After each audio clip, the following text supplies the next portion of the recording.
ॐ नमो भगवते रुद्राय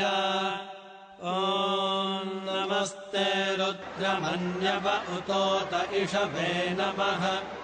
नमस्ते अस्तु धन्वने बाहुभ्यामुत ते नमः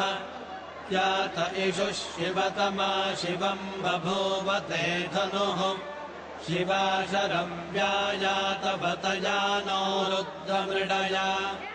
याते रुद्रशिवा तनोरघोरा पापकाशिनी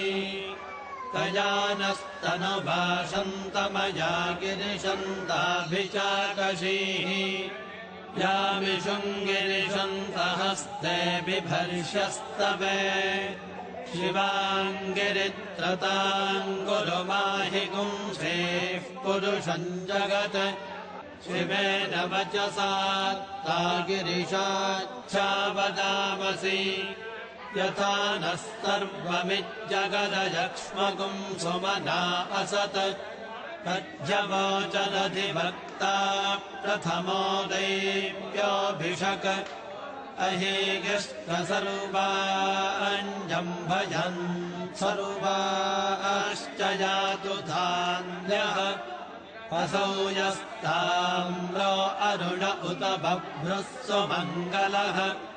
ये चेमागुम् रुद्रा अभितो दिक्षुष्यिताः सहस्रशो वैशाखुम् हेड ईमहे असौ यो वसर्पति नीलग्रीवो विलोहितः उतैनम् गोपा अदृशन्नदृशन्नुदहार्यः उतैनम् विश्वा भूतानि सदृष्टो मृडयादिनः नमो अस्तु नीलग्रीवाय सहस्राक्षाय मीढुषे अथो ये अस्य सत्ता नो हन्तेभ्यो करम् नमः प्रमुञ्च धन्वनस्त्वमुभयोरार्त्नियोर्ज्याम् याश्च ते हस्त इषभः पदाता भगवो वप